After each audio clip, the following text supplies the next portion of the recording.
Նա ապրում էր դաժան առօրյայի ստվերում, լուռ ծառայելով մի տանը, որն իրենը չէր։ Բայց այդ տոտ գիշերը անհնարինը գայթակղություն դարձավ։ Մի սխալ քայլ նրան դրեց անսպասելի իրադարձությունների հորցանուտի կենտրոնում։ Եվ ամեն ինչ փոխվեց, երբ նրա աչքերն առաջին անգամ հանդիպեցին նրան։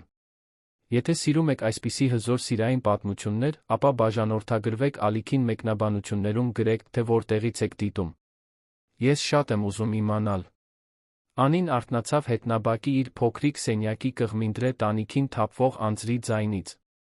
Առավոտյան ժամը 5:30 էր, օրը սկսվում էր այնպես, ինչպես սկսվել էին վերջին 3 ամիսների բոլոր օրերը։ Նա վեր կացավ նեղ մահճակալից, զգալով, թե ինչպես է խոնավ օդը կպչում մաշկին, քայլեց դեպի փոքրիկ լոգասենյակը, որը գտնվում էր լվացքի տաշտակի կողքին։ Ցնցուղի սառը ջուրը նրան լիովին արթնացրեց, մինչ հագնում էր իր պարզ աշխատանքային համազգեստը, Անին պատուհանից նայեց մի քանի մետր այն կողմ վեր խոյացող շքեղ առանձնատանը։ Դժվար էր հավատալ, որ ինքն այնտեղ էր աշխատում։ Եռահարկ տունը, կատարյալ խնամված այգիներով լողավազանով, որն արտացոլում էր երկինքը նույնիսկ ամպամած օրերին, կարծես այլ աշխարհի պատկաներ։ Եվ իրականում այդպես էլ կար։ Դա Արման Մանուկյանի աշխարհն էր, 40-ամյա գործարարի, որը ՏՏ ոլորտում մի ամբողջ կայսրություն էր կառուցել։ Անին նրա մասին քիչ բան գիտեր, միայն ամենաանհրաժեշտը։ Նա վաղ էր արթնանում, մենակ սուրճ խմում, 7-ից շուտ գնում աշխատանքի վերադառնում միայն ուշ երեկոյան, երբ փակվում էր իր աշխատասենյակում մինչ քնելու ժամը։ Այնտեղ աշխատելու 3 ամիսների ընթացքում Անին հազիվ թե 10 լիարժեք նախադասություն փոխանակած լիներ իր գործատուի հետ։ Նա այնքան էլ կոպիտ չէր, բայց նրանց միջ կար մի անանցանելի տարածություն։ Մի անտեսանելի պատ, կառուցված պաշտոնական քաղաքավարությունից, կարճ պատասխաններից հայացքներից, որոնք երբեք երկար չէին տում։ Անին սովորել էր հասկանալ նրա լռությունը։ Երբ նա սուրճի բաժակը դնում էր սեղանին առանց որևէ բան ասելու, նշանակում էր, որ էլի է ուզում։ Երբ անցնում էր հյուրասենյակով, որտեղ ինքը մաքրություն էր անում, առանց բարելու, նշանակում էր, որ կենտրոնացած է ինչ-որ գործնական խնդրի վրա։ Եվ երբ երեկոյան ժամը 9-ին փակում էր իր ննջասենյակի դուռը, դա նշան էր, որ ինքը կարող է հանգստանալ։ Առօրյան դաժան էր, բայց Անին չէր բողոքում։ Նա 24 տարեկան էր, ուներ վճարվելիք հաշիվների մի ցուցակ, որը կարծես երբեք չէր պակասում։ Լոռու մարզի իրենց գյուղում գտնվող հիվանդ մայրը կախված էր այն դեղերից, որոնք ինքն ամեն ամիս ուղարկում էր, իսկ այն սենյակի վարձը, որտեղ ապրում էր մինչ այս աշխատանքը գտնելը, դեռ բաց էր մնացել։ Երբ զբաղվածության գործակալությունից զանգահարեցին, առաջարկելով կացարանով աշխատանք, Անին առանց վարանելու համաձայնեց։ Տիկին Գայանեն, խոհարարուհին, որ տանը 15 տարի աշխատում էր, նրա փրկությունը դարձավ։ Հենց նա էր Անին սովորեցրել գործատուի նախասիրությունները, տան ժամանակացույցը, այն գաղտնիքները, թե ինչպես ամեն ինչ անթերի պահել, առանց նկատվելու։ Այդ անձրոտ հինգշաբթի առավոտյան Անին հետի դռնից մտավ խոհանոց, տեսավ, որ տիկին Գայանեն արդեն սուրճ է պատրաստում։ 50 անց կինը ջերմ ժպիտ ուներ աչքեր, որոնք կարծես բառերից այն կողմ էին տեսնում։ Բարի լույս, աղջիկ ջան։ Լավ քնեցիր այս աղմուկի մեջ։ Անին ժպտաց, գոգնոցը կապելով։ Այո, տիկին Գայանե։ Արդեն սովորել եմ անձրին։ Դե հա, բայց այսօր օրը ծանր է լինելու։ Պարոն Արմանը գործուղման է։ Անին կրծքում տարօրինակ բան զգաց։ Թեթության մի փոքր հետաքրքրասիրության խառնուրդ, որը չէր կարողանում բացատրել։ Այդպես։ Երկար է մնալու։ Տիկին Գայանեն տոստերը դրեց ափսեի մեջ, սուրճը լցրեց ջերմակ ճենապակյա բաժակի մեջ։ 3 օր։ Գնում է Երան, ընկերության ինչ-որ գործեր կարգավորելու։ Ասաց, որ կարող ենք առիթից օգտվել ու իր աշխատասենյակը հիմնովին մաքրել, գրադարանը կարգի բերել։ Տեսել ես, ինչքան գրքեր է թափթփել այնտեղ։ Անին գլխով արեց։ Ամենուր տեխնիկական գրքերի, գործարար ամսագրերի թղթերի կույտեր էին։ Արման Մանուկյանը ամեն ինչում կանոնակարգված էր, բացի ընթերցանությունից։ Այնտեղ նա իրեն թույլ էր տալիս մի անկարգություն, որը հակասում էր տան մնացած մասին։ Օրը դանդաղ անցավ։ Անին մաքրեց ներքի հարկի բոլոր սենյակները, փոշեկուլով մաքրեց հյուրասենյակի պարսկական գորգերը, կարգի բերեց մառանի դարակները։ Կեսօրին, երբ Արը վերջապես երաց ամպերի միջից, նա օգնեց այգեպան Վարդան պապիին էտել գլխավոր դարպասը շրջապատող վարդերը։ Նիհար, ալեհեր տղամարդը տան մյուս հին աշխատողն էր, սովորություն ուներ աշխատելիս ինքն իր հետ խոսելու։ Այս վարդերը մարդկանց նման են, գիտես։ Ամեն օր խնամք են ուզում, թե չէ կչորանան։ Անին ծիծաղեց, հավաքելով կտրված ճյուղերը։ Դուք միշտ ասում եք, որ բույսերը մարդկանց նման են, Վարդան պապի։ Որովհետ այդպես է, աղջիկ ջան։ Նայիր այնտեղ։ Տեսնում ես այն կարմիր վարդը։ Այգու ամենագեղեցիկն է, բայց նա ամենապահանջկոտը։ Ճիշտ չափով ջուր է ուզում, ճիշտ չափով արդ թե չէ կթարամի։ Ճիշտ մարդու սրտի նման։ Իմաստ չունի շատ կամ քիչ տալ։ Պետք է չափի մեջ լինի։ Այգեպանի խոսքերն ամբողջ օրը պտտվում էին Անիի գլխում։ Երբ երկինքը սկսեց մթնել, նա վերադարձավ տուն, բարձրացավ երկրորդ հարկ, աշխատասենյակի մաքրությունը սկսելու։ Դուռը բաց էր, ինչպես Արմանն էր խոստացել։ Անին դանդաղ մտավ ներս, գրեթե երկյուղածությամբ, կարծես սուրբ վայր ներխուժեր։ Աշխատասենյակը հսկայական էր։ Պատերը պատված էին մուգ փայտով, կենտրոնում մահագոնի փայտից սեղան էր, կաշվե բազկաթոռներ, հատակից առաստաղ հասնող գրապահարաններ, լիքը գրքերով։ Լայն պատուհանից տեսարան էր բացվում դեպի լուսավորված այգին, Անին մի պահ կանգնեց այնտեղ, ուղղակի դիտելով։ Այդ տարածքում մի բան կար, որը խոսում էր այն զբաղեցնող մարդու մասին։ Վերահսկողություն։ Միայնություն։ Անդադար որոնում մի բանի, որը գուցե ինքն էլ չգիտեր, թե ինչ է։ Անին հաջորդ 2 ժամն անցկացրեց, կարգի բերելով գրքերը, դասավորելով փաստաթղթերը, մաքրելով սեղանն ու պահարանները։ Երբ ավարտեց, արդեն երեկոյան 9 էր։ Տիկին Գայանեն ժամեր առաջ էր գնացել, տան վարորդ Արթուրը նույնպես արդեն դատարկել էր ավտոտնակը։ Անին մենակ էր այդ հսկայական առանձնատանը։ Նա իջավ խոհանոց, թեյ պատրաստեց, կերավ տիկին Գայանեի թողած տորթի մի կտոր։ Հետո վերադարձավ հետնաբակի իր սենյակը։ Պառկեց նեղ մահճակալին, փորձեց քնել, բայց շոգն անտանելի էր։ Հին օդափոխիչը չափազանց դանդաղ էր պտտվում, տաք օդը մի կողմից մյուսը տանելով։ Անին անհանգիստ շրջվեց մահճակալում, քրտնում էր։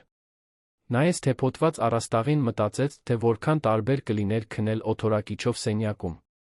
Մի վայրում, որտեղ ներքնակը մեջտեղից չէր փոս ընկնում։ Մի վայրում, որտեղ լռությունը չէր խախտվում հին խողովակների ձայնից։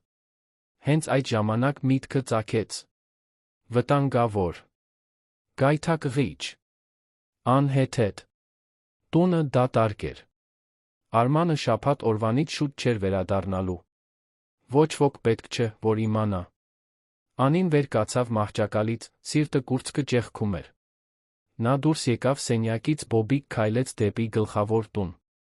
Բարձրացավ մարմարե աստիճաններով, զգալով քարերի սառնությունը ոտքերի տակ։ Երրորդ հարկում կանգնեց Արմանին ընջասենյակի դռան դիմաց։ Ձեռքը դողաց, երբ դիպավ բռնակին։ Կարող էր հետ դառնալ։ Կարող էր մոռանալ այդ խենթ գաղափարը, վերադառնալ իր տոց սենյակը։ Բայց չվերադարձավ։ Դանդաղ հրեց դուռը։ Սենյակը խորասուզված էր կիսախավարի մեջ, լուսավորված միայն լայն պատուհանից ներս թափանցող լուսնի լույսով։ Անին մի քայլ արեց ներս, զգաց, թե ինչպես է օդորակիչը սառեցնում իր քրտնած մաշկը։ Կարծես այլ աշխարհ մտներ։ King size մահճակալը զբաղեցնում էր սենյակի կենտրոնը, ծածկված սպիտակ սավաններով, որոնք կարծես ամպերից լինեին։ Անկյունում ընթերցանության բազկաթոռ կար, իր սենյակի չափ, զգեստապահարան, ջակուզիով լոգասենյակ։ Անին քայլեց դեպի մահճակալը, ձեռքով անցավ սավանների վրայով։ Դրանք փափուկ էին։ Անհավանական փափուկ։ Նաս մեկ անգամ շուրջը նայեց, համոզվելով, որ մենակ է, հետո պառկեց։ Միայն մի րոպեով, ասաց ինքն իրեն։ Ուղղակի զգալու համար, թե ինչպիսին է։ Ներքնակը կատարյալ էր։ Ոչ շատ փափուկ, ոչ շատ կոշտ։ Բարձերը նրբորեն գրկում էին գլուխը, իսկ մաշկին դիպչող զով սավանը կարծես մխիթարական գրկախառնություն լիներ։ Անին փակեց աչքերը, հոգոց հանեց։ Ամիսներ շարունակ առաջին անգամ նա իրեն լիովին հանգիստ զգաց։ Այդքան վատ քնած գիշերների կուտակված հոգնածությունը ի հայտ եկավ, նախքան կհասկանար, նա արդեն քնում էր։ Դա թե թքուն չէր։ Խորն էր, ծանր, կարծես մարմինը վերջապես գտել էր այն հանգիստը, որի կարիքն այդքան ուներ։ Անին պարզ բաների մասին երազեց։ Գյուղի իրենց տան մասին։ Կիրակի առավոտյան թարմ եփած սուրճի բույրի մասին։ Փոշոտ փողոցում խաղացող երեխաների ծիծաղի մասին։ Դրանք լավ հիշողություններ էին պարուրված խաղաղության զգացումով, որը նա վաղուց չէր զգացել։ Բայց երազը կտրուկ ընդհատվեց։ Անին արթնացավ բացվող դռան ձայնից։ Սիրտը սկսեց բաբախել, նախքան աչքերը լիովին կբացվեին։ Նա շփոթված նստեց մահճակալին, փորձելով հասկանալ, թե որտեղ է։ Միջանցքի լույսը ներխուժեց սենյակ, հետո նա տեսավ։ Արման Մանուկյանը կանգնած էր դռան մոտ, ճամպրուկը դեռ ձեռքին, կոստյումը ճմրթված, դեմքը հոգնածությունից լարված։ Նրա աչքերը հանդիպեցին նրան, ժամանակը կարծես սառեց։ Անին չկարողացավ շարժվել։ Չկարողացավ խոսել։ Ուղղակի մնաց այնտեղ, նստած նրա մահճակալին, ծածկված նրա սավաններով, նրա սենյակում։ Ամոթը դաժան ալիքի պես ծածկեց նրան, նա զգաց, թե ինչպես է այրվում դեմքը։ Արմանը նույնպես չշարժվեց։ Նա մնաց այնտեղ, կանգնած, մատները դեռ սեղմած ճամպրուկի բռնակին, աչքերը նրա վրա սերված։ Նրա դեմքին զայրույթ չկար։ Մեղադրանք չկար։ Կար մի այլ բան։ Մի բան, որ Անին չկարողացավ վերծանել։ Զարմանք, գուցե։ Կամ շփոթմունք։ Կամ մի ավելի խորը բան, որին նրանցից ոչ ոք պատրաստ չէր անուն տալ։ Նրանց միջ լռությունը խլացուցիչ էր։ Անին վերջապես կարողացավ շարժվել։ Նա ցատկեց մահճակալից, բոբիկ ոտքերը դիպան սառը հատակին, սիրտը կրծքավանդակում այնպես էր բախվում, կարծես պայթելու լիներ։ Ես ներողություն եմ խնդրում, պարոն։ Ես չէի, ես ուղղակի։ Բառերը խեղդվեցին կոկորդում։ Ինչ կարող էր ասել։ Որ շոգ էր։ Որ ուզում էր իմանալ, թե ինչպիսին է քնել իսկական մահճակալում։ Որ մի պահ, ընդամենը մի պահ, ուզում էր ձացնել, թե ուրիշ կյանք ունի։ Արմանը դանդաղ գցեց ճամպրուկը հատակին։ Ձեռքն անցկացրեց մուգ մազերի միջով, խորը շունչ քաշեց։ Երբ վերջապես խոսեց, ձայնը խռպոտ էր, ցածր, լի մի բանով, որ Անին չկարողացավ բացահայտել։ Անի։ Միայն դա։ Ուղղակի իր անունը։ Բայց այն ձը, որով նա ասաց, տարօրինակ բան արեց նրա կրծքում։ Դա նկատողություն չէր։ Հրաման չէր։ Դա գրեթե այնպես էր, կարծես նա առաջին անգամ ընդունում էր իր գոյությունը։ Անին ավելին չսպասեց։ Նա արագ անցավ նրա կողքով, խուսափելով հայացքից, վազելով իջավ աստիճաններով։ Ոտքերը հազիվ էին դիպչում աստիճաններին։ Նա հատեց խոհանոցը, դուրս եկավ հետի դռնից, վազեց դեպի իր սենյակը։ Փակեց դուռը, հենվեց նրան, թույլ տվեց, որ մարմինը սահի մինչ հատակը։ Ձեռքերը դողում էին։ Սիրտը դեռ արագ բաբախում էր։ Իսկ աչքերում ամոթի մի ուրիշ բանի արցունքներ։ Մի բան, որ նա չէր ուզում խոստովանել։ Որովհետև այն կարճ պահին, երբ նրանց հայացքները հանդիպեցին, Անին մի բան զգաց, որ երբեք առաջ չէր զգացել։ Մի վտանգավոր բան։ Մի բան, որն ամոթից ու վախից անդին էր։ Մի բան, որը ստիպում էր ստամոքսը կծկվել, իսկ մաշկը սարսռալ։ Եվ այնտեղ, վերում, լուռ սենյակում, Արման Մանուկյանը երկար րոպեներ կանգնած մնաց, նայելով անկարգ մահճակալին, բարձին, որի վրա դեռ մնացել էր նրա գլխի հետքը, սավանին, որը դեռ տաք էր։ Նա փակեց աչքերը, փորձեց ջնջել այդ պատկերը մտքից։ Նրա պատկերն այնտեղ, խոցելի, վախեցած, բայց մինույն ժամանակ հանդուգնորեն իրական։ Բայց նա չկարողացավ։ Եվ երբ ժամեր անց վերջապես պառկեց նույն մահճակալին, Արմանը հասկացավ, որ ինչ-որ բան փոխվել է։ Ինչ-որ անդառնալի բան։ Ինչ-որ բան, որի հետ նա չգիտեր ինչպես վարվել, բայց որը նա չէր կարող անտեսել։ Հավանում եք այս պատմությունը։ Ասացեք ինձ, թե ինչ կարծիքի եք այս պատմության մասին, ինչպես եք կարծում, այն կավարտվի։ Անին չկարողացավ քնել։ Պառկած էր նեղ մահճակալին, աչքերը սեռած առաստաղին, վերապրելով այդ աղետալի հանդիպման յուրաքանչյուր վայրկյանը։ Նրա արտահայտությունը։ Լռությունը։ Այն ձը, որով նա ասաց իր անունը։ Ամեն ինչ ապրում էր նրա մտքում, ինչպես անվերջ կրկնվող ֆիլմ։ Երբ առը սկսեց ծագել, նա արդեն ոտքի վրա էր, պատրաստ դիմակայելու այն ամենին, ինչ սպասվում էր։ Նա սովորականից շուտ մտավ խոհանոց, հույս ունենալով, որ տիկին Գայանեն արդեն այնտեղ կլինի, բայց տունը դեռ լուռ էր։ Անին սկսեց մենակ սուրճ պատրաստել, ձեռքերը թեթակի դողում էին, երբ չափում էր սուրճի հատիկները։ Նա սրբում էր սեղանը, երբ լսեց աստիճաններից իջնող քայլերի ձայն։ Նրա ամբողջ մարմինը լարվեց։ Արմանը մտավ խոհանոց, հագին տաբած սպիտակ վերնաշապիկ, մազերը դեռ խոնավ էին լոգանքից հետո։ Նա կանգ առավ, տեսնելով նրան, մի պահ երկուսն էլ քարացան։ Անին անմիջապես իջեցրեց աչքերը, զգալով, թե ինչպես է արյունը խփում դեմքին։ Բարի լույս։ Նրա ձայնը զուսպ էր, պրոֆեսիոնալ, կարծես ոչինչ տեղի չէր ունեցել։ Անին կուլ տվեց թուքը։ Բարի լույս, պարոն Մանուկյան։ Սուրճն արդեն պատրաստ է։ Նա դողացող ձեռքերով լցրեց բաժակը, կողքին դրեց տոստերն ու ելակի ջեմը, որը նա սիրում էր։ Արմանը նստեց սեղանի շուրջ, վերցրեց թերթը, սկսեց կարդալ։ Անին շրջվեց, որ դուրս գա, բայց նրա ձայնը կանգնեցրեց նրան։ Անի։ Նա կանգ առավ, բայց չշրջվեց։ Չէր համարձակվում նայել նրան։ Երեկվա մասին մոռացիր։ Միայն դա։ Ոչ մի բացատրություն։ Ոչ մի պահանջ։ Ուղղակի հրաման մոռանալ մի բան, որը նրանցից ոչ ոք չէր կարող ջնջել հիշողությունից։ Անին լուռ գլխով արեց դուրս եկավ խոհանոցից, զգալով, որ ոտքերը դողում են։ Երբ հասավ լվացքատուն, հենվեց պատին, խորը շունչ քաշեց։ Մոռանալ։ Կարծես թե այդքան հեշտ լիներ։ Հաջորդ օրերը լուռ տանջանք էին։ Անին Արմանը զարգացրին միմյանցից խուսափելու զգույշ պար։ Նա մաքրում էր հյուրասենյակը, երբ գիտեր, որ նա աշխատասենյակում է։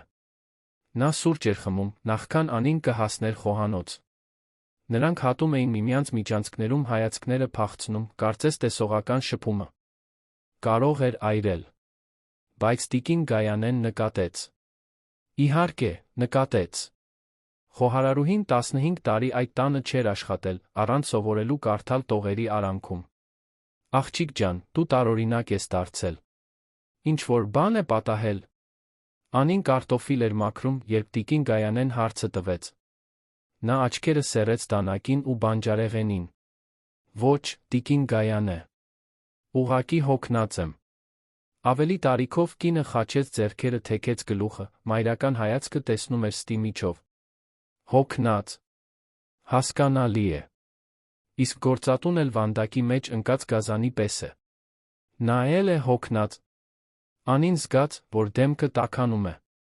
Չգիտեմ, տիկին Գայանե։ Ես այդպիսի բաների վրա ուշադրություն չեմ դարձնում։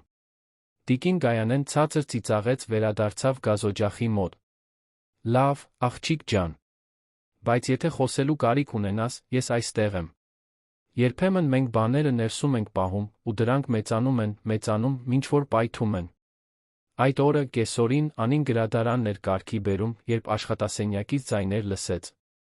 Ճանաչեց Արմանի ձայնը, լարված ու զայրացած, որը հեռախոսով էր խոսում։ Նա փորձեց չլսել, բայց բառերը դուրս էին գալիս կիսաբաց դռնից։ Ինձ չի հետաքրքրում, թե խորհուրդն ինչ է կարծում։ Որոշումն իմն է, վերջ։ Ոչ, ես չեմ վերանայելու։ Ցտեսություն։ Հեռախոսի, սեղանին խփվելու ձայնից Անին սթափվեց։ Նա վերադարձավ գրքերը դասավորելուն, փորձելով անտեսանելի լինել, երբ դուռը լիովին բացվեց։ Արմանը դուրս եկավ աշխատասենյակից, տեսավ նրան այնտեղ։ Կանգ առավ։ Նրա աչքերը սահեցին Անիի դեմքից մինչ ձեռքերը, որոնք բռնել էին բիզնես կառավարման մասին հաստ հատորը։ Կարդում ես։ Հարցն Անիին անակնկալի բերեց։ Ինչ։ Գրքեր։ Կարդում ես։ Անին նայեց ձեռքի գրքին, հետո նրան։ Կարդում եմ, երբ կարողանում եմ։ Շատ կրթություն չեմ ստացել, բայց սիրում եմ կարդալ։ Արմանը մի քանի քայլ արեց դեպի նա։ Ոչ շատ մոտ, բայց բավական, որ Անին զգա նրա ներկայությունը որպես մագնիսական ուժ։ Կարող ես վերցնել։ Որը կուզես։ Անին թարթեց աչքերը, շփոթված առաջարկից։ Լո՛րջ։ Արմանը գլխով արեց, ձեռքերը տաբատի գրպաններում, հայացքը դեռ նրա վրա սերված։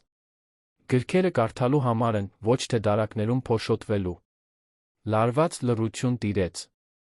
Անին հասկացավ, որ սա ամենաերկար խոսակցությունն էր, որ նրանք երբեք ունեցել էին։ Եվ նա հասկացավ, որ նա իրեն չի նայում այնպես, ինչպես գործատուները սովորաբար նայում են աշխատողներին։ Այդ հայացքում մի այլ բան կար։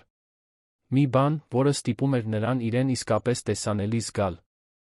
Շնորհակալություն, պարոն Մանուկյան։ Արման։ Անին զարմացած բարձրացրեց աչքերը։ Ինձ Արման կանչիր։ Գոնե երբ ոչ ոք չկա մոտակայքում։ Նրա սիրտը տարօրինակ թռիչք կատարեց կրծքում։ Ես չգիտեմ, թե դա որքանով տեղին կլինի։ Նա թեթակի, գրեթե աննկատ ժպտաց։ Այստեղ տեղի ունեցող ոչինչ տեղին չէ, Անի։ Եվ հետո նա շրջվեց ու վերադարձավ աշխատասենյակ, փակելով դուռը իր հետից։ Անին մնաց այնտեղ կանգնած, գիրքը դեռ ձեռքերում, սիրտը արագ բաբախում, միտքը պտտվում։ Ինչ էր դա նշանակում։ Ինչ էր կատարվում նրանց մեջ։ Այդ գիշեր Անին չկարողացավ դիմանալ։ Վերցրեց բանաստեղծությունների մի գիրք տարավ իր սենյակ։ Կարդաց մինչ ուշ գիշեր, փորձելով չմտածել այն մարդու մասին, որը դիպել էր նույն էջերին, որն ընդգծել էր որոշ տողեր, որը նշումներ էր թողել լուսանցքներում։ Բայց անհնար էր չմտածել։ Յուրաքանչյուր բառ կարծես լցված լիներ նրա ներկայությամբ։ Հաջորդ շաբաթը նոր լարվածություն բերեց։ Արթուրը, վարորդը, սկսեց Անին այլ կերպ նայել։ Նա միշտ քաղաքավարի էր, բայց հիմա նրա հայացքներում, նրա ժպիտներում մի այլ բան կար։ Հինգշաբթի օրը, երբ Անին պատշգամբի բույսերն էր ջրում, Արթուրը հայտնվեց այգուց քաղած վարդով։ Սա ձեզ համար։ Ցանկացած մարդու օրը կլուսավորի։ Անին ամաչկոտ ժպիտով ընդունեց ծաղիկը, չիմանալով, թե ինչ ասել։ Շնորհակալություն հայտնեց, վերադարձավ աշխատանքին։ Չտեսավ Արմանին, որը կանգնած էր աշխատասենյակի պատուհանի մոտ, տեսարանը դիտելով մի արտահայտությամբ, որը խառնուրդ էր զայրույթի մի ավելի մռայլ բանի։ Այդ օրը, կեսօրին, Արմանը կանչեց Արթուրին աշխատասենյակ։ Խոսակցությունը կարճ էր լարված։ Անին չլսեց, թե ինչ ասվեց, բայց երբ Արթուրը դուրս եկավ, նրա դեմքը կարմիր էր, նա օրվա մնացած մասը խուսափում էր նայել Անիի ուղղությամբ։ Տիկին Գայանեն, միշտ դիտունակ, մեկնաբանեց ընթրիքը պատրաստելիս։ Գործատուն տարօրինակ է դարձել։ Այսօր Արթուրի հետ վիճել է։ Երբեք նրան այդպես բարկացած չեմ տեսել։ Անին շարունակեց կտրատել բանջարեղենը, ծածնելով անտարբերություն։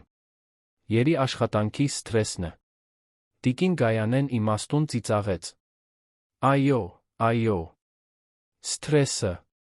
Զարմանալի է, թե ինչպես այդ սթրեսը սկսվեց մոտավորապես այն ժամանակ, երբ դու այստեղ եկար։ Անին զգաց, որ արյունը խփում է դեմքին։ Նա պատրաստվում էր պատասխանել, բայց Արմանը հենց այդ պահին մտավ խոհանոց։ Տիկին Գայանեն շրջվեց դեպի գազօջախը, թաքցնելով ժպիտը, մինչդեռ Անին աչքերը սեռել էր կտրատելու տախտակին։ Գայանե, այսօր ընթրիքը 2 հոգու համար կպատրաստես։ Խոհարարուհին զարմացած շրջվեց։ 2 հոգու համար, պարոն։ Հյուր եք ունենալու։ Արմանը պատասխանելիս ուղիղ նայեց Անիին։ Ոչ։ Ուզում եմ, որ Անին այսօր ինձ հետ ընթրի։ Պետք է տան առօրյայի որոշ փոփոխություններ քննարկենք։ Հաջորդած լռությունը լարված էր։ Անին զգաց, որ իր մարմնի բոլոր բջիջները տագնապի մեջ են։ Տիկին Գայանեն նայեց մեկին, հետո մյուսին, աչքերը փայլում էին հասկացողությունից, բայց ոչինչ չասաց։ Իհարկե, պարոն։ Ժամը քանիսին։ 8-ին։ Ճաշասենյակում։ Եվ նա դուրս եկավ, թողնելով Անիին քարացած, դանակը դեռ ձեռքին։ Տիկին Գայանեն սպասեց, մինչ լսեց նրա քայլերի հեռանալը, նախքան հսկայական ժպիտով շրջվելը դեպի Անին։ Դե ինչ։ Տան առօրյայի փոփոխություններ։ Հիմա այդպես ենք դա անվանում։ Անին գցեց դանակը, ձեռքերը տարավ դեմքին։ Տիկին Գայանե, ես չգիտեմ ինչ անել։ Սա խենթություն է։ Ավելի տարիքով կինը մոտեցավ, քնքշորեն բռնեց Անիի ձեռքերը։ Աղջիկ ջան, ես այս տանը 15 տարի եմ աշխատում։ Տեսել եմ, թե ինչպես է Արմանը կառուցել այս կայսրությունը, տեսել եմ, թե ինչպես է նա փակվել աշխարհից, այդքան շատ հիասթափվելուց հետո։ Եվ այս ամբողջ ընթացքում երբեք, լսում ես, երբեք չեմ տեսել, որ նա որևէ մեկին նայի այնպես, ինչպես քեզ է նայում։ Անին զգաց, որ աչքերը այրվում են։ Բայց ես ընդամենը սպասուհին եմ, տիկին Գայանե։ Մենք բոլորովին տարբեր աշխարհներում ենք ապրում։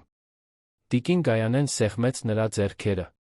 Իսկական աշխարհը փողից կամ սոցիալական դիրքից չի կազմված, աղջիկ ջան։ Այն կազմված է իրական մարդկանց միջ իրական կապերից։ Եվ ձեր երկուսի միջ իրական բան կա։ Ես տեսնում եմ։ Այստեղ աշխատող բոլորը տեսնում են։ Ժամը 8-ը շատ արագ հասավ։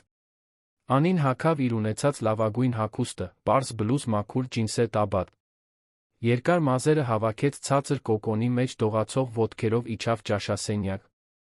Արմանն արդեն այնտեղ էր, հագին վերնաշապիկ, թքերը մինչ արմունկները ծալած, ձեռքին մի բաժակ կարմիր գինի։ Երբ Անին մտավ, նա ոտքի կանգնեց, մի ժեստ, որը զարմացրեց նրան։ Նստիր, խնդրում եմ։ Անին նստեց աթոռի ծայրին, ձեռքերը, որ Անահիտը հազիվ էր կարողանում շնչել։ Այնտեղ նրա գրկում նա առաջին անգամ զգաց, երբ տեսավ այդ երկու գծիկները, որ գուցե ամեն ինչ լավ լինի։ Գուցե աշխարհը չփլուզվի։ Գուցե, ուղղակի գուցե, նրանք կարողանան միասին ինչ-որ բան կառուցել։ Բայց հիմա գալիս է դժվար մասը, ասաց Դավիթը, երբ վերջապես բաժանվեցին։ Մենք պետք է պատմենք բոլորին։ Անահիտը զգաց, թե ինչպես ստամոքսը նորից շրջվեց, բայց այս անգամ դա հղիության սրտխառնոց չէր։ Դա մաքուր վախ էր այն ամենից, ինչ սպասվում էր։ Հաջորդ օրերին նրանք սկսեցին պլան կազմել։ Դավիթն ուզում էր անմիջապես պատմել, բայց Անահիտը ժամանակ խնդրեց։ Պետք էր ճիշտ անել, պետք էր պատրաստվել հետանքներին։ Առաջին մարդը, ում Դավիթն ուզում էր պատմել, Տիգրանն էր, իր կրտսեր եղբայրը։ Տիգրանը 32 տարեկան էր, աշխատում էր ընկերությունում ավելի շատ պարտականությունից դրդված, քան կոչումով, հայտնի էր որպես Ավետիսյանների ընտանիքի ամենաանմիջական անդամ։ Միշտ կատակ ուներ լեզվի ծայրին, միշտ տեսնում էր ամենալարված իրավիճակների թեթ կողմը։ Դավիթը ընթրիք կազմակերպեց մի համեստ ռեստորանում, միայն երեքով։ Երբ Անահիտը ժամանեց տեսավ Տիգրանին արդեն սեղանի շուրջ նստած, նրա առաջին ռեակցիան փախչելն էր։ Բայց Դավիթը ամուր բռնեց նրա ձեռքը, քաջություն տալով։ Տիգրանը ոտքի կանգնեց նրանց տեսնելով, դեմքին հետաքրքրասեր արտահայտություն։ Ուրեմն դու ես, ասաց նա, ժպտալով։ Այն խորհրդավոր կինը, որը եղբորս այս հիմար սիրահարվածի տեսքն է տվել։ Անահիտը կարմրեց, բայց Տիգրանն այնքան անկեղծորեն բարեհամբույր էր, որ անհնար էր մի փոքր չհանգստանալ։ Նստեցին, ուտելիք պատվիրեցին, խոսեցին սովորական թեմաներից։ Բայց ճաշի կեսին Դավիթը խորը շունչ քաշեց, ասաց. Տիգրան, ես ու Անահիտը մի քանի ամիս է, ինչ միասին ենք։ Եվ նա հղի է։ Հաջորդած լռությունը կարճ տեց։ Տիգրանը գցեց պատառաքաղը, նայեց մեկ-մեկին, մեկ մյուսին, հետո մի լայն ժպիտ բացվեց նրա դեմքին։ Ախպեր, վերջապես, ասաց նա, խփելով սեղանին։ Վերջապես դու կդադարես լինել այս ձանձրալի աշխատամոլը իրական կյանք կունենաս։ Դու չես զայրանում, հարցրեց Դավիթը, ակնհայտորեն զարմացած։ Զայրանում։ Ես քեռի եմ դառնալու։ Խելագարի պես ուրախ եմ։ Նա շրջվեց դեպի Անահիտը։ Բարի գալուստ ընտանիք, հարս։ Քեզ համբերություն է պետք գալու սրա հետ, բայց երաշխավորում եմ, որ խորքում նա լավ տղա է։ Անահիտը չկարողացավ զսպել արցունքները։ Այս անգամ թեթացման արցունքներ։ Տիգրանի արձագանքն այնքան տարբեր էր նրանից, ինչ նա սպասում էր, որ զգաց, թե ինչպես մի հսկայական բեռ ընկավ իր ուսերից։ Հիմա գալիս է դժվար մասը, ասաց Տիգրանը, ավելի լրջանալով։ Մաման ու պապան։ Դավիթը գլխով արեց, անհանգստությունը վերադարձավ նրա դեմքին։ Տիկին Հեղինեն պարոն Մարտին Ավետիսյանը վեհաշուկ կերպարներ էին, մարդիկ, որոնք ավանդույթները դրոշի պես էին կրում։ Նրանց պատմելը կրակի մկրտություն էր լինելու։ Եվս 2 շաբաթ պահանջվեց, որ Դավիթը քաջություն հավաքի։ Ընթրիք կազմակերպեց ընտանեկան առանձնատանը, ծնողներին զգուշացրեց, որ կարևոր բան ունի ասելու։ Անահիտն ամբողջ օրը պատրաստվում էր։ Ընտրեց համեստ, բայց էլեգանտ հագուստ, սարքեց մազերը, շպարվեց։ Դրսից փորձում էր ինքնավստահ ելալ։ Ներսից սարսափած էր։ Երբ հասան առանձնատուն, ձորափի մի վեհաշուկ շենք, Անահիտը զգաց, որ ոտքերը թուլանում են։ Դավիթը նկատեց սեղմեց նրա ձեռքը։ Ամեն ինչ լավ կլինի, շշնջաց նա։ Ես քեզ հետ եմ։ Սպասուհին նրանց ուղեկցեց դեպի ճաշասենյակ, որտեղ տիկին Հեղինեն պարոն Մարտինն արդեն նստած էին։ Տիգրանը նույնպես այնտեղ էր, հավանաբար որպես բարոյական աջակցություն։ Ընտանիքի մայրապետը 65 տարեկան մի կին էր, ջերմակ մազերն անթերի սանրված, բրենթային հագուստ, ուղիղ կեցվածք։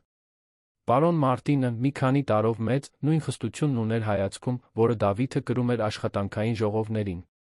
Տիկին Հեղինեն նայեց Անահիտին մի արտահայտությամբ, որը աղջիկը չկարողացավ վերծանել։ Դա թշնամանք չէր, բայց ոչ էլ հենց ջերմություն։ Դա վերլուծություն էր, գնահատում, լուր դատավճիռ։ Մամա, պապա, սկսեց Դավիթը, հենց որ բոլորը նստեցին, ես կցանկանայի պաշտոնապես ներկայացնել Անահիտ Սարգսյանին։ Մենք մի քանի ամիս է, ինչ միասին ենք։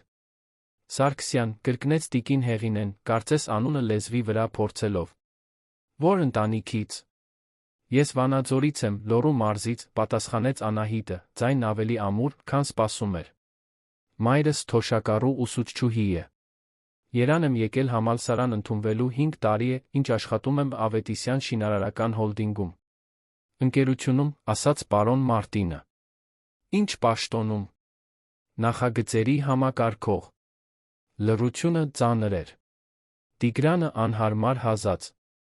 Դավիթը լարված էր, պատրաստ պաշտպանելու Անահիտին ցանկացած հարձակումից։ Բայց հետո տիկին Հեղինեն անսպասելի բան արեց։ Նա ժպտաց։ Դա լայն ժպիտ չէր, բայց անկեղծ էր։ 5 տարի, ասաց նա։ Պետք է լավը լինես քո գործում, որ այդքան երկար մնացել ես։ Փորձում եմ, տիկին Հեղինե, խնդրում եմ։ Եթե ընտանիքի մաս ես դառնալու, կարող ես ինձ Հեղինե ասել։ Անահիտը թարթեց, շփոթված։ Ընտանիքի մաս դառնալ։ Նայեց Դավիթին, որը կարծես նույնքան զարմացած էր, որքան ինքը։ Հենց այդ ժամանակ նա խորը շունչ քաշեց, երկրորդ ռումբը պայթեցրեց։ Եվս մի բան կա։ Անահիտը հղի է։ Մենք երեխա ենք ունենալու։ Հաջորդած լռությունն այլ էր։ Ավելի ծանր, ավելի լիցքավորված։ Տիկին Հեղինեն գցեց պատառաքաղը։ Պարոն Մարտինը գնճռեց ճակատը։ Տիգրանը ամուր բռնեց գինու բաժակը։ Անահիտը զգաց, որ ուշագնաց կլինի։ Եվ հետո, բոլորի լիակատար զարմանքի համար, առաջինը խոսեց պարոն Մարտինը։ Թոռ, ասաց նա, նրա ձայնում կար մի բան, որը կարող էր հուզմունք լինել։ Վերջապես թոռ։ Տիկին Հեղինեն նայեց ամուսնուն, հետո որդուն, հետո Անահիտին։ Դանդաղ վեր կացավ աթոռից, Անահիտը պատրաստվեց վատագույնին։ Բայց կոշտ խոսքերի փոխարեն զգաց տարեց կնոջ ձեռքերն իր շուրջը, մի ամուր զարմանալիորեն քնքուշ գրկախառնություն։ Բարի գալուստ, աղջիկս, շնջաց տիկին Հեղինեն նրա ականջին։ Մենք քո մասին հոգ կտանենք։ Արցունքները վերադարձան, բայց այս անգամ դրանք թեթացման երախտագիտության արցունքներ էին։ Ընթրիքը շարունակվեց, այժմ բոլորովին այլ մթնոլորտում։ Պարոն Մարտինը հարցեր էր տալիս Անահիտի առողջության մասին, թե արդյոք նա հսկողության տակ է, արդյոք ինչ-որ բանի կարիք ունի։ Տիկին Հեղինեն արդեն պլանավորում էր օժիտը, խոսում մանկաբույժների մանկաբարձուհիների մասին։ Տիգրանը գինով կենաց էր ասում, Անահիտին ամեն երկու նախադասությունից մեկը հարս անվանելով։ Տուն վերադառնալու ճանապարհին, մեքենայի մեջ, Անահիտը դեռ չէր հավատում տեղի ունեցածին։ Նրանք ինձ հավանեցին, ասաց նա, գրեթե անհավատությամբ։ Դավիթը ժպտաց, բռնելով նրա ձեռքը։ Ինչպես կարող էին չհավանել։ Դու հրաշալի ես։ Բայց ես այնքան էի վախենում։ Կարծում էի, մայրդ ինձ կդատապարտի, որ հայրդ կասի, թե ես բավականաչափ լավը չեմ։ Մայրս կարող է ավանդապաշտ լինել, բայց նա դաժան չէ։ Իսկ հայրս միշտ ուզել է պապիկ լինել։ Դու նրանց տվեցիր մի բան, որին նրանք տարիներով սպասում էին։ Անահիտը գլուխը դրեց նրա ուսին, վերջապես թույլ տալով իրեն։ Հարցրեց նա, հենց որ դուռը փակվեց։ Ինչը։ Արմանը խաչեց ձեռքերը, ծնոտը լարված։ Այդ տոնը ինձ հետ։ Դավիթի ներկայությամբ։ Դավիթ։ Նա շրջվեց, մեջքով կանգնելով նրան։ Դուք այնտեղ բավականին մտերիմ էիք թվում։ Անին չէր հավատում իր լսածին։ Դու խանդում ես։ Մի անմեղ զրույցի համար։ Արմանը կտրուկ շրջվեց։ Անմեղ։ Նա քեզ այնպես էր նայում, կարծես դու աշխարհի ամենահետաքրքիր բանը լինեիր։ Անին մի քայլ առաջ արեց, կզակը մարտահրավերով բարձրացրած։ Դե, ինչ։ Ես հիմա չեմ կարող մարդկանց հետ զրուցել։ Պետք է դրա համար էլ քո թույլտվությունը խնդրեմ։ Բանը դա չէ։ Ապա ինչն է, Արման։ Որովհետև իմ տեսանկյունից թվում է, թե դու ուզում ես ինձ վերահսկել։ Նա հիասթափված ձեռքերն անցկացրեց մազերի միջով։ Ես չեմ ուզում քեզ վերահսկել։ Ես ուղղակի չեմ կարողանում տանել, երբ տեսնում եմ, թե ինչպես է ուրիշ տղամարդ քեզ ստիպում այդպես ժպտալ։ Անին զգաց, որ զայրույթը մի փոքր մեղմանում է, փոխարինվելով ավելի նուրբ բանով։ Ինչպես։ Այնպես, ինչպես դու ինձ ես ժպտում։ Կարծես ամբողջ աշխարհն ավելի լավ տեղ լիներ, միայն այն պատճառով, որ ես այնտեղ եմ։ Այդ բառերի անկեղծ անմիջականությունը լիովին զինաթափեց Անիին։ Նա մոտեցավ նրան, նրբորեն դիպչելով նրա դեմքին։ Ոչ ոք ինձ չի ստիպում զգալ այն, ինչ դու ես ստիպում զգալ։ Ոչ ոք։ Բայց դու պետք է վստահես ինձ։ Այս խանդը մեզ կկործանի, եթե դու թույլ տաս։ Արմանը բռնեց նրա ձեռքը իր դեմքին փակեց աչքերը։ Ես գիտեմ։ Պատճառն այն է, որ ես երբեք նման բան չեմ զգացել։ Երբեք այնքան չեմ մտահոգվել, որ խանդեմ։ Իսկ հիմա այնքան եմ վախենում քեզ կորցնելուց, որ ի վերջո հիմարի պես եմ վարվում։ Անին ոտքի մատների վրա բարձրացավ նրբորեն համբուրեց նրան։ Դու ինձ չես կորցնի։ Բայց պետք է ինձ թույլ տաս շնչել։ Նա ամուր գրկեց նրան, դեմքը թաղելով նրա մազերի մեջ։ Ներիր։ Կփորձեմ ավելի լավը լինել։ Այդ խոսակցությունից հետո իրավիճակը բարելավվեց, բայց Արմանի անվստահությունը դեռ թաքնված էր։ Անի ցանկացած շփում այլ տղամարդկանց հետ նրան լարում էր, թե նա փորձում էր դա թաքցնել։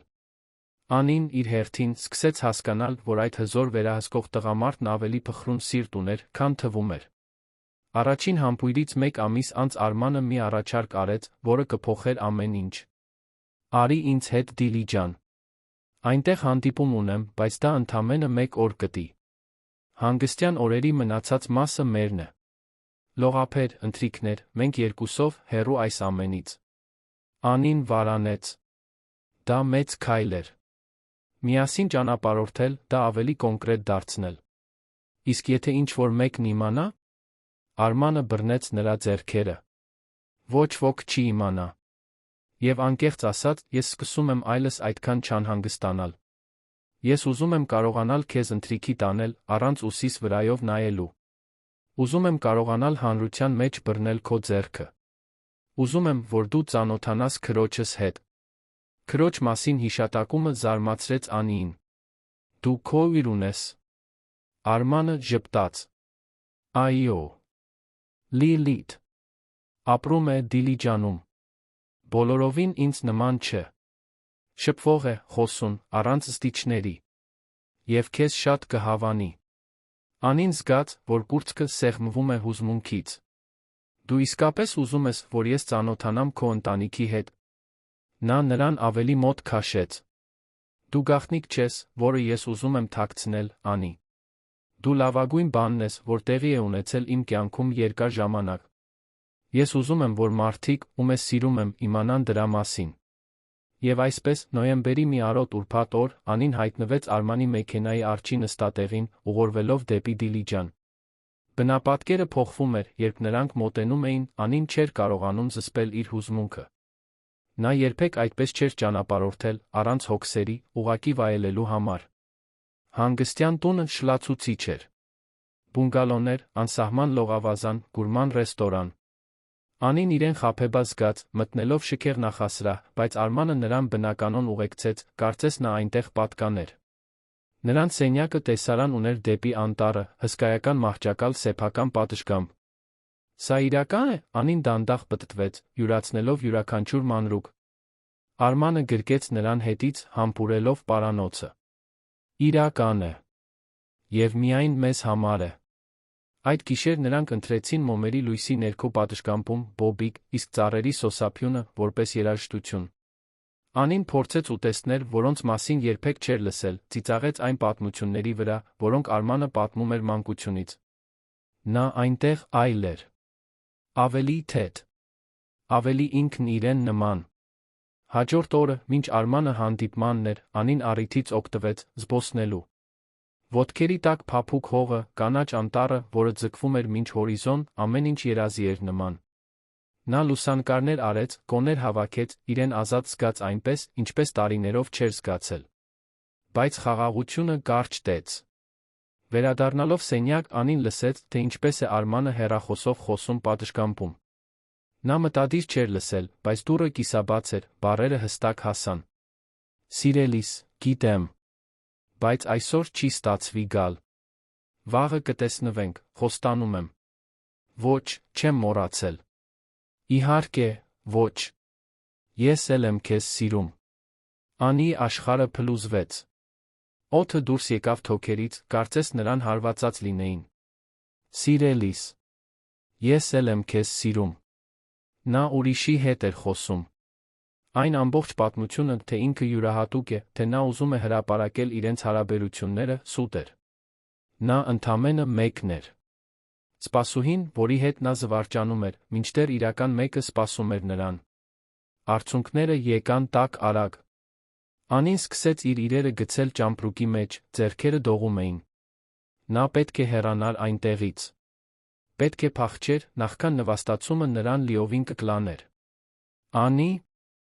ի՞նչ ես անում»։ Արմանը կանգնած էր դռան մոտ, շփոթված տեսնելով, թե ինչպես է նա ճամպրուկը հավաքում։ «Ես գնում եմ»։ Նա արագ մտավ սենյակ։ «Ինչ է նշանակում։ Ինչ-որ բան է պատահել»։ Անին շրջվեց դեպի նա, արցունքները հոսում էին դեմքով։ «Ես լսեցի քեզ հեռախոսով։ Սիրելիս, ես էլ եմ քեզ սիրում»։ Այն բոլոր գեղեցիկ բառերը, որ դու ինձ ասացիր։ Բայց դրանք սուտ էին, այնպես չէ՞։ Ես ընդամենը զվարճանք եմ, մինչդեռ դու իրական մեկին ունես, որը սպասում է։ Արմանի արտահայտությունը փոխվեց շփոթմունքից հասկացողության, իսկ հետո թեթության անհանգստության մեջ ինչ-որ բանի։ «Անի, լսիր։ Այդ հեռախոսազանգը ոչ»։ Նա բարձրացրեց ձեռքը։ «Մի փորձիր արդարացումներ հորինել։ Ես հիմար չեմ։ Ես ուղղակի բավականաչափ միամիտ էի, հավատալու, որ քեզ նման մեկը կարող է իսկապես հոգ տանել ինձ նման մեկի մասին»։ Արմանը ամուր բռնեց նրա ուսերից։ «Կանգ առ։ Ուղղակի կանգ առ ու լսիր ինձ։ Այդ հեռախոսազանգը Լիլիթի հետ էր։ Քրոջս։ Ես ասում էի, որ այսօր չեմ կարող գնալ նրա տուն, որովհետև քեզ հետ եմ, որ վաղը կգնամ։ Սա է ամբողջը»։ Անին թարթեց աչքերը, մշակելով բառերը։ Քո իրը։ Այո։ Քույրս։ Այն նույնը, որի մասին ասացի, որ դու կծանոթանաս։ Նա ամեն օր զանգում է, ինձ նյարդայնացնելու։ Եվ այո, մենք զրույցներն ավարտում ենք «Սիրում եմ քեզ, ով», որովհետև մեր ընտանիքն այդպիսին է։ Միշտ այդպես է եղել։ Անին զգաց, որ ոտքերը թուլանում են։ Նա նստեց մահճակալին, ձեռքերը դողում էին։ Ես կարծեցի, թե… Արմանը ծնկի իջավ նրա դիմաց, բռնելով նրա ձեռքերը։ Կարծեցիր, թե ես քեզ խաբում եմ։ Ես գիտեմ։ Եվ ես հասկանում եմ։ Դու լիովին իրավունք ունես անվստահ լինելու։ Բայց պետք է հավատաս ինձ, երբ ասում եմ, որ ուրիշ ոչ ոք չկա։ Միայն դու։ Միայն դու ես եղել այն գիշերվանից, երբ քեզ գտա իմ սենյակում։ Անի արցունքներն այժմ թեթության ամոթի արցունքներ էին։ Ներիր ինձ։ Ես շատ արագ դատեցի։ Պարզապես դա չափազանց լավ էր թվում, իրական լինելու համար։ Արմանը բարձրացավ մահճակալին, նրան քաշեց իր գիրկը։ Ապա կարծում եմ, որ ավելի լավ է սովորես չափազանց լավ բաներին, որոնք իրական են։ Որովհետև այսուհետ այդպես է լինելու։ Հաջորդ օրը Անին վերջապես ծանոթացավ Լիլիթի հետ, ամեն ինչ հենց այնպես էր, ինչպես Արմանն էր նկարագրել։ 35-ամյա կինը մտավ նրա բնակարան փոթորկի պես, գրկեց Անիին, կարծես տարիներով ճանաչում էր նրան, անմիջապես սկսեց անհարմար պատմություններ պատմել եղբոր մասին։ Դու պետք է տեսնեիր, երբ նա 12 տարեկան էր, փորձում էր տպավորել մի աղջկա, ելույթ ունենալով բորսայի բաժնետոմսերի մասին։ Նրա ծննդյան խնջույքին։ Փուչիկներով, շոկոլադե տորթով։ Աղջիկը փախավ նրանից։ Արմանը աչքերը տնկեց, բայց նրա դեմքին անկեղծ ժպիտ կար։ Լիլիթ, խնդրում եմ։ Ինչ խնդրում եմ։ Նա շրջվեց դեպի Անին, աչքերը փայլելով։ Իմ եղբայրը միշտ այնքան լուրջ է եղել, որ մոռացել է ապրել։ Մինչ դու հայտնվեցիր։ Որովհետև, լսիր, վերջին 2 ամսում նա ինձ ավելի շատ է զանգել, քան վերջին 2 տարում։ Եվ միշտ քո մասին է խոսում։ Անին զգաց, որ դեմքը տաքանում է։ Նա իմ մասին է խոսում։ Լիլիթը բարձր ծիծաղեց։ Խոսում է։ Չի դադարում խոսել։ Անին այս, անին այն։ Ես արդեն մեռնում էի հետաքրքրությունից ծանոթանալու այն կնոջ հետ, որը հալեցրել է իմ եղբոր սառցե սիրտը։ Արմանը վեր կացավ, քրոջը քաշեց թից։ Լավ, հերիք է։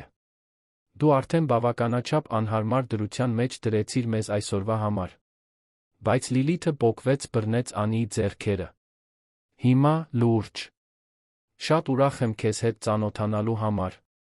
Եվ շնորհակալություն, որ իմ եղբորը նորից ստիպեցիր ժպտալ։ Նա արժանի է երջանիկ լինելու, նույնիսկ եթե ձանձրալի վերահսկող է։ Անին ծիծաղեց, զգալով անկեղծ կապ այս շփվող ջերմ կնոջ հետ։ Շնորհակալություն ինձ այսքան լավ ընդունելու համար։ Ես նյարդայնանում էի։ Նյարդայնանում էիր։ Ինչո՞վ։ Լիլիթը նայեց Անիից Արմանին հետ։ Հասկացա։ Նա քեզ ասել է, որ մենք ամբարտավան մարդկանց ընտանիք ենք։ Բանը դա չէ, սկսեց բացատրել Անին, բայց Լիլիթն արդեն ծիծաղում էր։ Հանգստացիր։ Մենք փող ունենք, բայց հիմար չենք։ Դե, նա երբեմն մի քիչ հիմար է, բայց դու դա արդեն հասկացել ես, չէ՞։ Այդ օրը նրանք երեքով ժամերով զրուցեցին։ Լիլիթը պատմեց իր վերջին ամուսնալուծության, այն մասին, թե ինչպես է վերականգնում իր կյանքը, այն երազանքների մասին, որոնք թողել էր հիմա վերագտնում էր։ Անին խոսեց իր մոր, գյուղի իր պարզ մանկության, մեծ քաղաքում մենակ ապրելու մարտահրավերների մասին։ Իսկ Արմանը մնաց այնտեղ, դիտելով իր կյանքի երկու ամենակարևոր կանանց, թե ինչպես են նրանք կապ հաստատում, զգալով, որ իր մեջ ինչ-որ բան կարգավորվում է։ Երբ Արը սկսեց մայր մտնել, նրանք երեքով գնացին զբոսնելու։ Լիլիթը, հասկանալով, որ եղբայրն ուզում է մի պահ մենակ մնալ Անիի հետ, մի պատրվակ գտավ, հրաժեշտ տվեց ամուր գրկախառնությամբ։ Դու հիմա ընտանիքի անդամ ես, շշնջաց նա Անիի ականջին։ Հոգ տար նրան իմ փոխարեն։ Արմանն ու Անին ձեռք-ձեռքի տված քայլում էին, բոբիկ, իսկ ծառերի սոսափյունը պարուրում էր նրանց։ Երբ հասան ավելի մեկուսի մի հատվածի, Արմանը կանգ առավ, շրջվեց դեպի նա։ Մի բան կա, որ պետք է քեզ ասեմ։ Անին զգաց, որ սիրտը արագանում է։ Նրա հայացքում մի այլ բան կար։ Մի խոցելիություն, որը նա հազվադեպ էր տեսնում։ Ես իմ կյանքի մեծ մասն անցկացրել եմ, հավատալով, որ պետք է ամեն ինչ վերահսկեմ։ Որ զգացմունքները թուլություն են։ Որ ինչ-որ մեկի առաջ բացվելը նշանակում է վտանգի ենթարկվել։ Եվ հետո դու հայտնվեցիր, ներխուժեցիր իմ սենյակ, իմ տուն, իմ կյանք։ Եվ խառնեցիր ամեն ինչ։ Նա ժպտաց, աչքերը փայլում էին։ Եվ գիտես, որն է լավագույն մասը։ Ես այլս վերահսկողություն չեմ ուզում։ Այլս պատեր չեմ ուզում։ Ես ուղղակի քեզ եմ ուզում։ Ուզում եմ ամեն օր արթնանալ, տեսնել քո դեմքը։ Ուզում եմ մանրուքների համար վիճել, հետո հաշտվել։ Ուզում եմ իրական կյանք կառուցել, ոչ թե ուղղակի դատարկ առօրյա։ Անին զգաց, որ արցունքները հոսում են։ Արման, թույլ տուր ավարտեմ։ Նա բռնեց նրա ձեռքերը։ Ես քեզ սիրում եմ, Անի։ Եվ ոչ թե որովհետև դու հարմար ես կամ որովհետև ճիշտ ժամանակին հայտնվեցիր։ Այլ որովհետև դու ինձ ստիպում ես ավելի լավ մարդ լինել։ Որովհետև դու ինձ մարտահրավեր ես նետում, դիմակայում ես, ստիպում ես ծիծաղել։ Որովհետև երբ ես քեզ հետ եմ, ես վերջապես ինձ տանն եմ զգում։ Անին հեկեկած նետվեց նրա գիրկը։ Ես էլ եմ քեզ սիրում։ Այնքան, որ երբեմն ցավում է։ Այնքան, որ վախեցնում է ինձ։ Նրանք համբուրվեցին այնտեղ, անտառի վկայությամբ, երկինքը ներկված նարնջագույնով, վարդագույնով, ամբողջ աշխարհը կրճատված մինչ այդ կատարյալ պահը։ Վերադառնալով երան, ամեն ինչ փոխվեց։ Անին այլս պարզապես սպասուհի չէր։ Տիկին Գայանեին մյուս աշխատողներին տեղեկացրին, որ նա Արմանի ընկերուհին է, թե սկզբում ոմանք տարօրինակ էին համարում, շուտով բոլորն ընդունեցին։ Հատկապես տիկին Գայանեն տոնում էր, կարծես վիճակախաղով շահած լիներ։ Ես չէի ասում։ Ես չէի ասում, որ ձեր երկուսի միջ յուրահատուկ բան կա։ Արմանը նույնպես փոփոխություններ արեց։ Սկսեց ավելի քիչ ժամեր աշխատել, ավելի շատ պատասխանատվություն պատվիրակել, առաջնահերթություն տալ Անիի հետ որակյալ ժամանակին։ Եվ մի որոշում կայացրեց, որը զարմացրեց բոլորին, այդ թվում Անիին։ Դու համալսարան ես ընդունվելու։ Անին ընթրիք էր պատրաստում, երբ նա դա ասաց։ Նա քիչ մնաց կաթսան գցեր։ Ինչպե՞ս։ Դու ինձ ասացիր, որ դադարել ես սովորել փողի պատճառով, ճիշտ է։ Ուրեմն դու վերադառնալու ես։ Կառավարում, մանկավարժություն, ինչ որ կուզես։ Ես արդեն առանձնացրել եմ գումարը գրանցման ուսման վարձերի համար։ Անին գցեց գդալը, շրջվեց դեպի նա, աչքերը լայն բացված։ Արման, ես չեմ կարող դա ընդունել։ Նա մոտեցավ, բռնեց նրա դեմքը։ Սա բարեգործություն չէ, Անի։ Սա ներդրում է։ Քո, մեր ապագայի մեջ։ Դու խելացի ես, վճռական, արժանի ես ունենալու բոլոր այն հնարավորությունները, որոնք ես եմ ունեցել։ Անին ամուր գրկեց նրան, չափազանց հուզված խոսելու համար։ Ոչ ոք երբեք նրան այդպես չէր հավատացել։ Ոչ ոք երբեք չէր ներդրել նրա երազանքների մեջ։ 2 շաբաթ անց նա ընդունված էր մանկավարժական ֆակուլտետ։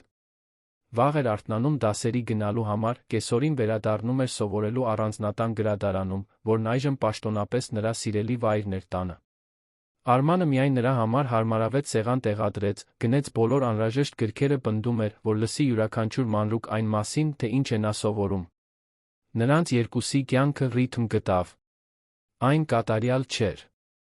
Նրանք դեռ վիճում էին։ Արմանը դեռ խանդի նոպաներ էր ունենում, երբ Անի համալսարանի որե համակուրսեցու մասին չափազանց շատ էր խոսվում։ Անին դեռ զայրանում էր, երբ նա փորձում էր նրա բոլոր խնդիրները լուծել փողով։ Բայց նրանք սովորեցին ավելի լավ շփվել, զիջել, երբ անհրաժեշտ էր, հասկանալ, որ սերը չի նշանակում ամեն ինչում համաձայնվել, այլ նշանակում է ընտրել մնալ, նույնիսկ երբ իրավիճակը բարդանում է։ Այդ աղետալի առաջին հանդիպումից 1.5 տարի անց Արմանը որոշեց, որ ժամանակն է հաջորդ քայլն անելու։ Նա ամեն ինչ մանրակրկիտ պլանավորեց։ Լիլիթը դավակից էր, օգնելով ընտրել մատանին, շեղելով Անի ուշադրությունը, մինչ նա ամեն ինչ պատրաստում էր։ Ընտրված գիշերը Արմանը Անին տարավ նույն հանգստյան տունը Դիլիջանում, որտեղ նրանք անցկացրել էին իրենց առաջին հանգստյան օրերը։ Նրանք ընտրեցին նույն պատշգամբում, նույն տեսարանով, բայց այս անգամ ամեն ինչ կարծես լրացուցիչ իմաստով լցված լիներ։ Անին նկատեց, որ նա նյարդայնանում է, ինչը հազվադեպ էր, բայց չկարողացավ պատկերացնել պատճառը։ Ընթրիքից հետո նրանք իջան զբոսնելու։ Լիալուսինը լուսավորում էր տարածքը, շուրջ բոլորը հանգիստ էր, գրեթե անշարժ։ Արմանը Անին ուղեկցեց մի կոնկրետ վայր, որտեղ ինչ-որ մեկը մոմերով վարդի թերթիկներով ճանապարհ էր ստեղծել։ Անին շփոթված շուրջը նայեց։ Արման, ինչ։ Երբ շրջվեց, նա ծնկի էր իջել, ձեռքերում բացված թավշյա փոքրիկ տուփ։ Նրա մեջ սպիտակ ոսկուց մատանի էր, համեստ, բայց փայլուն ադամանդով։ Անի Սարգսյան։ Դու իմ կյանք մտար ամենաանսպասելի կերպով։ Ներխուժեցիր իմ տարածք, խառնեցիր իմ պլանները, քանդեցիր իմ պատերը։ Եվ ինձ սովորեցրիր, որ իսկապես ապրել նշանակում է տրվել, ռիսկի դիմել, վստահել։ Նրա ձայնը թեթակի դողաց։ Դու ինձ ստիպում ես ավելի լավը լինել։ Ստիպում ես հավատալ բաների, որոնք ես կարծում էի, թե միայն ուրիշների համար են։ Իսկական սեր։ Իրական գործընկերություն։ Երջանկություն, որը հիմնավորման կարիք չունի։ Անին արդեն լացում էր, ձեռքերը բերանին։ Ուրեմն ես քեզ հարցնում եմ, այս բնության առաջ, որը վկա եղավ մեր առաջին, ես քեզ սիրում եմ ին, կամուսնանաս ինձ հետ։ Համաձայն ես ինձ հետ կյանք կառուցել, բոլոր վեճերով, մարտահրավերներով, ուրախություններով, որոնք կգան։ Անին հազիվ կարողացավ խոսել, բայց երբ խոսեց, դա աշխարհի ողջ վստահությամբ էր։ Այո։ 1000 անգամ այո։ Արմանը մատանին դրեց նրա մատին վեր կացավ, նրան քաշելով կրքոտ համբույրի։ Երբ բաժանվեցին, երկուսն էլ միաժամանակ ծիծաղում լացում էին։ Մոտակա բունգալոյից Լիլիթը հայտնվեց, գոռալով. Նա ասաց այո։ Աստված իմ, նա ասաց այո։ Անին Արմանը զարմացած բաժանվեցին, տեսան Լիլիթին, որը վազում էր դեպի իրենց, հեռախոսը ձեռքին։ Դու նկարահանում էիր, հարցրեց Արմանը։ Իհարկե։ Կարծում եք, ես կկորցնեի այս պահը։ Նրանք երեքով ծիծաղեցին, Լիլիթը ամուր գրկեց ապագա հարսին։ Պաշտոնապես բարի գալուստ ընտանիք։ Հիմա դուք իմ խնդիրն եք ընդմիշտ։ Հաջորդ ամիսները նախապատրաստությունների խելահեղություն էին։ Անին պարզ բան էր ուզում, Արմանը հարգեց դա։ Նրանք որոշեցին արարողություն անել բնության գրկում, միայն ընտանիքի ամենամոտ ընկերների համար։ Տիկին Գայանեն, Վարդան պապին, Արթուրը, նույնիսկ երիտասարդ Դավիթը հրավիրված էին։ Անիի մայրը եկավ գյուղից, հուզված տեսնելով դստերն այդքան երջանիկ։ Լիլիթը ստանձնեց ոչ պաշտոնական հանդիսավարի դերը, ապահովելով, որ ամեն ինչ կատարյալ անցնի։ Հարսանիքի օրը պայծառ էր։ Անին հագել էր պարզ, բայց էլեգանտ զգեստ, մազերը բաց թողած, սպիտակ ծաղիկներով, բոբիկ։ Արմանն անթերի էր սպիտակ կոստյումով, բայց այն, ինչն իրականում նրան առանձնացնում էր, հսկայական ժպիտն էր, որը չէր հեռանում դեմքից։ Արարողությունը կարճ էր, հուզիչ։